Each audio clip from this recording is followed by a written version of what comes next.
Bom dia, boa tarde, boa noite, pessoal. Aqui estamos de volta com o estudo de gramática da língua portuguesa para concursos públicos no site euqueropassar.com.br. Na última aula nós paramos nas variedades da língua portuguesa. Lembram-se? Vocês se recordam? Estamos falando de como a língua portuguesa, em sua grande unidade, ela é influenciada por uma série de variedades, né? Hoje nós trataremos aqui, nós temos aqui o título da aula de hoje, estrutura das palavras. Mas vamos retomar o ponto em que nós deixamos na aula passada, é que nós falamos de quando nós pegamos todas aquelas variedades, dependendo da situação sociocomunicativa, né? E dependendo da maneira como nós temos que tratar na interação verbal, então, aí, dependendo da variação diastrática, diatópica, ou da variedade da idade, do grau de escolaridade, aí, dependendo disso tudo, o que eu utilizo, o meu discurso pessoal, a minha fala, e neste caso eu estaria usando aí o que? Uma variedade diafásica, nada mais é do que o meu estilo de falar, né? O estilo que você usa para escrever determinado discurso ou falar determinado discurso, dependendo da situação sociocomunicativa que está sendo exigida de você naquele momento. E aí nós paramos em duas variedades importantíssimas, que é a norma padrão e a coloquial. Na norma padrão, é essa que será cobrada de vocês, principalmente, é aquela que é mais enfocada, né? A norma padrão nada mais é do que uma variedade dentre todas as outras, e que é de maior prestígio na sociedade, daí porque tem todas aquelas regras, e aí ao estudarmos gramática, estaremos estudando as normas e as regras do bem escrever e do bem falar, e de como nós podemos utilizar essas modalidades, ou a norma padrão, ou a coloquial, qual é a situação que nos exige essa utilização, tá certo? Então, não se esqueçam, caráter informal. Você não vai numa festa, você vai a uma festa de casamento utilizando uma sunga, né? Utilizando uma bermuda? Evidentemente que não, né? Você vai, imagine você entrando num consultório médico e o médico dizendo que nós vamos fazer um tratamento do seu zóio. Aí não tem jeito, né? Você vai confiar nesse médico? Não vai. Então, quer dizer, a norma padrão tem prestígio. Então, mas você usa dependendo do lugar. Você não, no barzinho com seus amigos, você não vai falar muito, falar a norma padrão, então todas as suas regras, todas as suas normas, porque aí você vai ficar deslocado. O concurso público pede os dois. É o confronto entre a norma padrão e o registro coloquial. Neste caso, para continuar, aí eu coloquei aqui um exemplo. Veja bem, a tarefa de lançar as bases da nova gramática é muito longa e complexa. Devemos, portanto, deixá-la para a próxima semana. Esse é um exemplo que eu tirei da gramática do Mário Perini, né? E ele diz, olha, essa é a norma padrão, está muito bem escrita, né? Mas digamos que eu estou num lugar, numa informalidade. Eu estou ali em casa, eu estou ali com os meus amigos, aí eu quero, eu posso ou quero escrever um bilhete que tenha um caráter espontâneo e oralizado, aí eu posso escrever dessa maneira, ou falar dessa maneira. A nova gramática do português, ela vai ser muito difícil a gente escrever. Melhor a gente deixar ela para a semana que vem. Notou que houve a mudança? O de cima, o primeiro texto, o texto 1, ele está no registro da norma padrão, enquanto que o texto 2 está mais informal no registro coloquial, tá certo? Você pode até notar que nós utilizamos aqui o pronome pessoal ela como complemento de verbo. E nós sabemos que na norma padrão, a norma padrão não aceita isso, tá certo? E aí o que? Aí os registros. Aí quando falamos em registro, falamos em modalidades, aí nós temos registro oral e escrito, tá certo? Ambos podem ser ditos, podem ser falados ou podem ser escritos, não importa, porque nós podemos também escrever bilhetes, cartas, utilizando a espontaneidade da linguagem oral. Então, veja, depende da situação, tá certo? Mas o concurso público vai colocar textos em que nós teremos que tratar dos dois. Querem um exemplo? Veja, esse texto eu extraí de uma prova que aconteceu neste ano de 2014.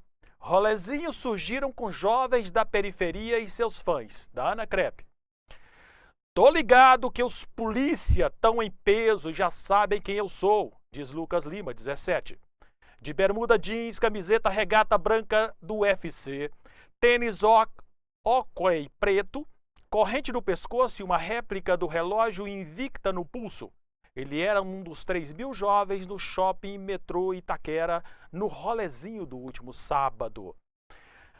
Doutor, a primeira fala lá é uma notícia de jornal, mas ele transcreveu a oralidade da fala desse grupo social.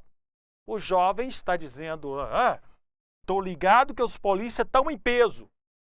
Oralidade, linguagem coloquial, tá certo? Vejamos como a prova do concurso, me parece que da Engen Bahia, né? Agência de Fomento para o Desenvolvimento do Estado da Bahia.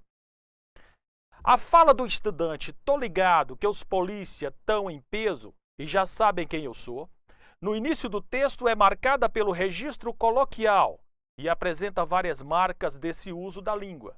Assinale a única opção que apresenta um traço de coloquialidade que não ocorre nessa fala. Qual a fala? Tô ligado que os polícias estão em peso e já sabem quem eu sou. Letra A. Redução silábica das formas verbais. Sim, tô, do verbo estar. Os polícia tão, do verbo também está agora no plural. Né? Terceira pessoa do plural. Então existe redução silábica das formas verbais. Letra B. Uso de vocábulos típicos de determinados grupos sociais. Claro, são os adolescentes, aqueles que fazem os rolezinhos. Nesse caso aí também a letra B está... há um traço de coloquialidade na expressão do adolescente. Letra C. Ausência de concordância nominal. É evidente, olha só o que ele diz. Estou ligado que os polícia. Então a ausência de concordância do plural. O artigo não concorda com o determinado que é polícia. Letra D. Reiteração de ideias por meio da repetição de palavras. Aí é que não existe uma letra D que deveria ser marcada. Tá certo? Então, só para chamar a atenção de vocês, que não é só a norma padrão que vai ser cobrada de vocês. Também a variedade coloquial. Né? Essa linguagem familiar, espontânea, oralizada, ela estará sempre em confronto com a norma padrão. É claro, o foco é a norma padrão. Se a coloquialidade entra, é porque ela estará em confronto com a norma de prestígio. Tá certo? E, seguindo em frente, daí porque nós temos a gramática normativa. A gramática normativa nada mais é do que essa prescrição de regras do falar bem, de como você deve construir um discurso dentro de uma norma prestigiada, dentro de um discurso prestigioso dentro da sociedade. Tá certo? A gramática normativa ou gramática prescritiva, ela está dividida em 4 partes. Aí você pergunta, peraí, mas aí só tem 3? A fonologia, a morfologia,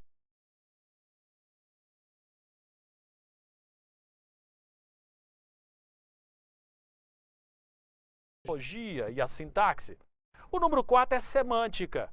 No caso da semântica, eu vou deixar para o professor de interpretação de texto, ele deve trabalhar isso com vocês. A homonímia, a sinonímia, a antonímia e as figuras de retórica, as figuras de linguagem, metáfora, metonímia e etc.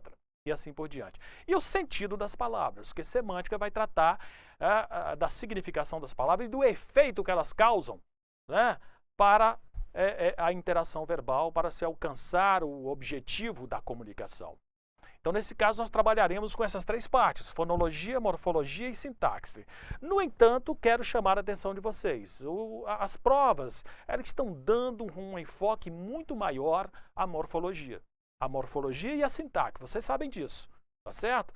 Então, vamos trabalhar com a fonologia somente naquele momento em que precisarmos para tratar da acentuação gráfica ou tratar da sílaba, tá certo? Então, neste caso, o que nós pegaremos aqui, vamos começar então com a morfologia. Né? Nesse caso aqui temos o quê? O que é que a morfologia trata na gramática normativa, no trabalho com a gramática, com a norma padrão da língua do português brasileiro? A morfologia vai trabalhar a estrutura, a formação, a flexão e a classe de palavras. Neste caso, como o início da aula nós já estabelecemos, vamos trabalhar com a estrutura, vamos começar com a estrutura das palavras, tá certo?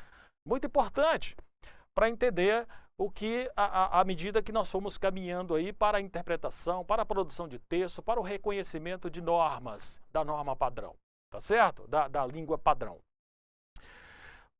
Mas o que são palavras? Aí, claro, vamos nessa pequena definição. Não vamos aqui nos perder na complexa discussão sobre o que é palavra e sua diferença de vocábulo. Vamos usar vocábulo e palavra como sinônimos, né? O que nos interessa aqui é chegar a esse objetivo de conhecer como a palavra, como unidade significativa, ela também tem a sua análise morfológica ou análise mórfica. Né? Porque aí nós analisamos seus elementos mórficos. A palavra é uma unidade significativa. E quando ela entra no discurso, ela entra na frase para se produzir essa comunicação. Nesse caso aí, nós começaremos a trabalhar, então, o que nós chamamos de análise dos elementos mórficos. Morfologia, o que quer dizer morfologia? Né? Vem do grego, morfo, forma. Logia, estudo da forma. Então, nesse caso aí, o que? Nós sabemos que, quando nós dissemos que as palavras são unidades significativas menores que a frase e maiores que o fonema, então nós estamos dizendo que ela tem uma unidade significativa e também tem os seus elementos componentes e que aí são determinantes e determinados, tá certo? Então, quando falamos aqui, olha, vamos pegar esses versos de Carlos Drummond de Andrade. O bonde passa cheio de pernas, pernas brancas, pretas, amarelas. Para que tanta perna, meu Deus? Pergunta meu coração. Os versos nós sabemos, aí vamos pegar aqui, já que falamos de fonemas, palavras e frases, vamos a pergunta que fazemos, quantas frases temos aqui? É claro que isso é uma pergunta de um conteúdo que veremos mais adiante. Quando falamos em frase, nós falamos em funções, falamos em sintaxe. Né? No entanto, aí só para adiantar, vamos aqui dizer que a frase é aquele enunciado que tem sentido completo. Começa com letra maiúscula, olha lá, o bonde passa cheio de pernas. E termina ou com 2 pontos ou com ponto final. Ou ponto de exclamação, ponto de interrogação. Isso é uma frase, tem um sentido completo, começa com letra maiúscula e termina com 2 pontos. Então aqui nós temos 3 frases, tá certo? E vamos escolher uma delas para fazer a nossa análise. Vamos escolher aí o bonde passa cheio de pernas. Quantas palavras tem essa frase? 1, 2, 3, 4, 5, 6. 6 palavras, né? Essa frase, o bonde passa cheio de pernas, tem 6 palavras. Nesse caso, se nós pegarmos, se a palavra é a unidade maior do que o fonema, se nós pegarmos ali, olha, cada palavra, o é um fonema, mas bonde, vocês notaram que bonde tem 5 letras e tem apenas 4 fonemas? O N não é fonema. O N é só um sinalzinho de nasalização da vogal. Né? Bonde. Então, nesse caso, estudando. Veja bem, não estamos estudando a significação. Né? Nós estamos estudando aí em termos fonéticos. Né? É a fonação. Então, aí, olha, passa cheio de e pernas. Às vezes, as letras coincidem com os fonemas, às vezes não. Aqui é fonema, mas vamos tratar de palavras. Então, veja bem, se pegarmos pernas, né? Se pegarmos pernas, nós temos